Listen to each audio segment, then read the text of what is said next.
집값이 좀 떨어지면은 내 집 마련을 하려고 했더니 서울은 떨어져도 10억이네. 못 사는데. 그럼 차라리 여기를 한번 노려볼까? 안녕하세요. 재테크 읽어주는 파일럿입니다. 여러분들 주말 잘 보내고 계시죠? 저도 주말에 재밌게 아이들과 육아를 하고 있고요. 잠깐 틈이 나서 또 여러분들이랑 재밌는 얘기를 하려고 이렇게 방송을 켰습니다. 우리가 집값이 좀 떨어지면은 살려고 대기하고 계신 분들이 많죠. 물론 집값이 지금 많이 빠지고 있어요. 근데 집값이 떨어졌는데 아직 그 떨어지는 폭이 그렇게 크지 않다 보니까, 또는 그동안에 오른 폭이 너무 많이 올라 버리다 보니까 이게 뭐 떨어져도 내가 살 수 없는 가격이죠. 그러면은 하염없이 비싼 서울 집만 바라보고 있어야 되느냐? 그것보다는 이제 좀 미래가 촉망한 그런 것들을 좀 보면 좋은데요. 정부에서 이번에 이제 특별법을 발의를 했습니다. 그게 통과될지 안 통과될지는 우리가 추후에 한번 봐야 되지만, 일단 그런 특별법이 발의가 됐고, 우리가 꼭 비싼 서울이 아니더라도 뭐 9억짜리 10억짜리 서울이 아니더라도 내 집 마련을 어딘가 하면 좋은데, 그 어디가 좋을지 오늘 한번 알아보도록 하겠습니다. 화면을 보면서 얘기를 나눠보고요. 한 가지 높아심에서 말씀드리면은, 그래서 지금 여기를 사세요, 이게 아니에요. 우리가 이제 언젠가는 집값이 좀 많이 빠지면 집을 살 거잖아요. 그거에 대비해서 공부를 미리 해둔다, 이렇게 생각을 하면 좋을 것 같습니다. 화면을 보면서 얘기를 나눠보겠습니다. 서울은 뭐 좋은지 알죠? 뭐 서울 좋은지 모르는 사람이 아무도 없습니다. 근데 떨어져도 지금 평균이 9억에서 10억 정도 됩니다. 물론 이제 12억에서 많이 내려왔죠. 한 3억 정도 빠지긴 했는데, 뭐 그래도 9억 10억인데 이거 일반 사람들이 모아서 살 수 있는 돈이야? 라고 생각이 들죠. 떨어져도 너무 비쌉니다. 그러면 어디가 좋을까? 그럼 이제 서울은 아니더라도 수도권이라도 살고 싶은데, 수도권의 평균 가격을 알아보니까 5억 3천만 원. 뭐 비싼 감이 없지 않아 있지만, 그래도 내 집 마련 하나 하려면, 내 아파트 하나 살려면 뭐 4, 5억은 줘야 되는 거 아니야? 이런 인식이 있기 때문에 나쁘진 않아요. 하지만 뭐 지금은 더 떨어지고 있는 추세니까 일단 추이는 좀 지켜보고요. 평균 가격이 5억 3천만 원이다. 이건 알고 계시면 좋고, 최고 평균 가격은 6억 2천만 원이었습니다. 한 1억 정도 떨어진 거죠. 뭐 이게 한 13% 정도 떨어진 건데, 수도권도 현재 이런 상황이다. 갑자기 또 궁금해지는 게 있네요. 그래, 뭐 서울은 9억, 수도권은 5억. 그러면은 전국 평균은 얼마나 될까 궁금하잖아요. 전국은 지금 3억 5천만 원입니다. 그래서 이거를 대충 좀 알고 계시면 좋고, 그래서 뭐 가격이 서울처럼 비싼 곳은 못 사더라도 수도권이라도 사고 싶은데 어디를 선택해야 될까? 수도권도 넓잖아요. 굉장히 넓잖아요. 그래서 고민이 됐었는데, 우리가 이걸 한번 좀 눈여겨보면 좋겠다 싶어서 가지고 왔고요. 1기 신도시, 말도 많고 탈도 많은 1기 신도시죠.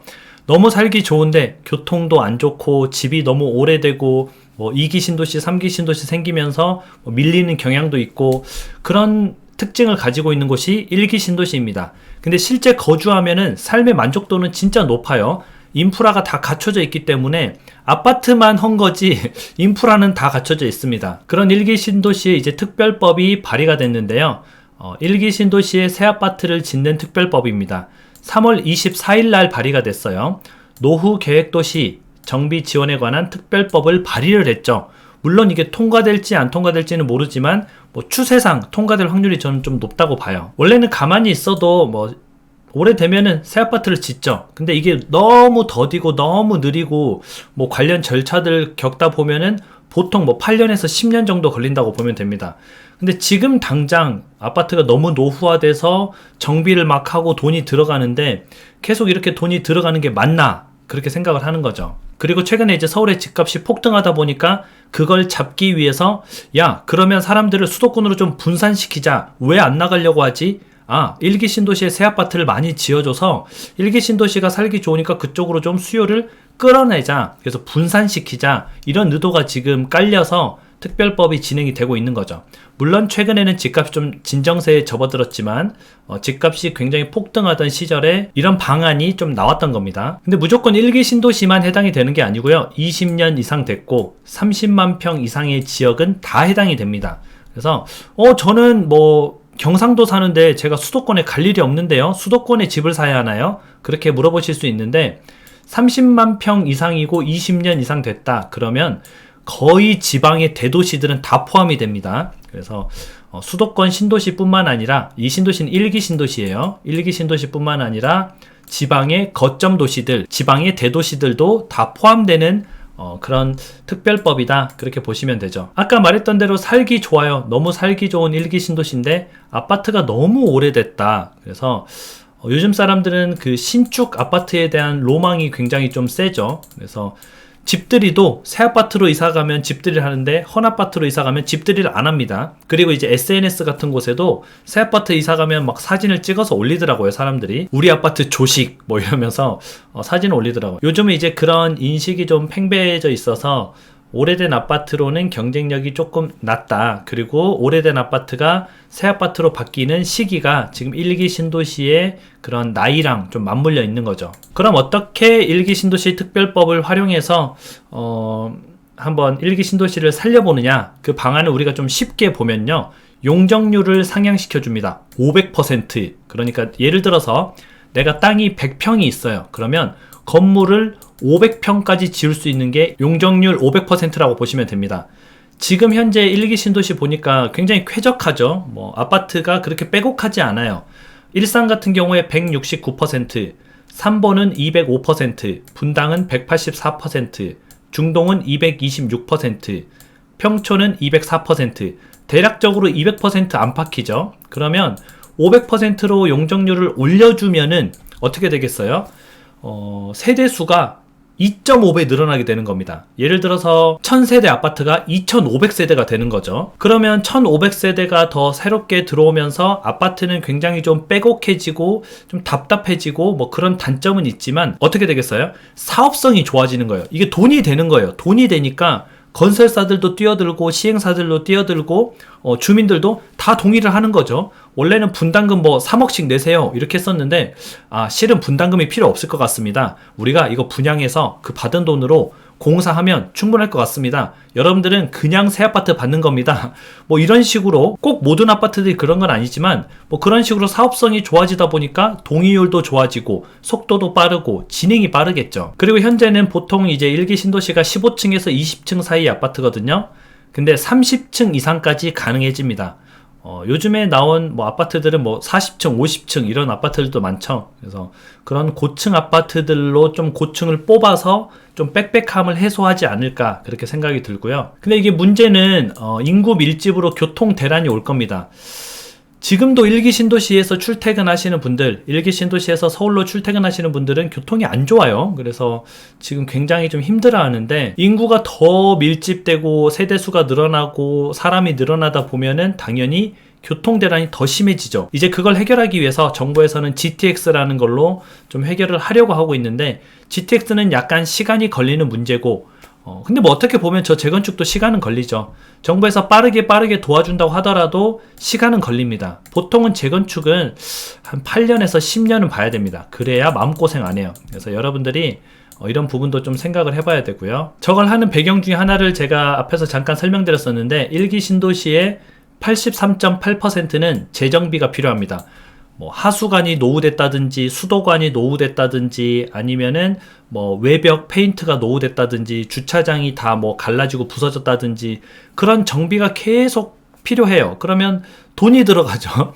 이걸 그냥 어차피 허물 건데 어차피 지금 너무 오래돼서 다시 허물고 지을 건데 계속 거기에 이제 돈을 추가적으로 투입하고 하면은 비용이 낭비가 되잖아요. 근데 그렇다고 해서 또 계속 될 때까지 안 고칠 수도 없어요. 근데 재정비를 하느니 새로 짓는 게 싸긴 쌉니다. 어차피 지을 거라면, 안 지을 거면 모르는데 어차피 지을 거라면은 이 재정비 비용을 좀 아끼고 새로 짓는 게 비용적인 측면에서는 훨씬 더 이득이죠. 그래서 꼭 수도권의 1기 신도시뿐만 아니라 지방의 거점 도시라도 내 집 마련으로 재건축을 알아보는 것은 나쁘지 않습니다.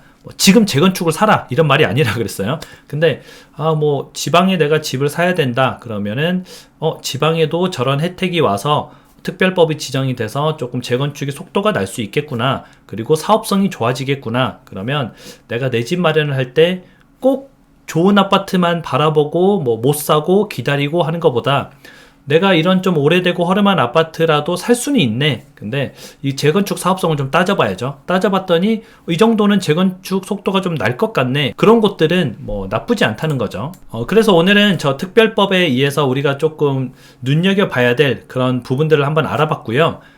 1기 신도시의 그런 특별법에 해당이 되는 부분들, 지방 거점 도시에서 좀 해당이 되는 그런 재건축 단지들, 그런 곳들을 좀 한번 보시면 좋고, 꼭 비싼 서울만 바라보고 비싼 신축 아파트만 바라보는 것보다 현실적으로 내가 접근 가능한 곳을 바라보는 것도 좋을 것 같습니다. 물론 지금 당장 저곳을 사라 이런 말이 아니라 그랬죠. 그래서 우리는 충분하게 공부를 좀 해보고요. 아, 저런 것도 있구나 하고 좀 알아보는 시간을 가졌다고 생각하시면 좋을 것 같습니다. 그리고 여러분들이 시차 원두 너무 사랑해 주셔서 1차, 2차, 3차가 다 품절이 됐거든요. 진심으로 감사드리고요. 잘 준비해서 좀 정비도 하고 좀 새로운 것도 더 개발하고 이렇게 해서 5월 달에 또 다시 여러분들한테 맛있는 원두를 또 선보이도록 하겠습니다. 근데 납품 원두는 계속 하고 있거든요. 그래서 혹시 납품이 필요하시다 하시는 분들은 납품은 계속 받으셔도 괜찮습니다. 부족한 제파가 하는 건데 항상 이렇게 도와주셔서 진심으로 감사드립니다. 저도 그에 보답하기 위해서 여러분들한테 뭐 좋은 정보가 있으면 아낌없이 그냥 같이 공부하고 스터디한다 그런 생각으로 올리고 있으니까요. 같이 재밌게 공부했으면 좋겠습니다. 여러분들 오늘 하루도 행복한 하루 보내시기 바랍니다. 다음에 다시 만나요.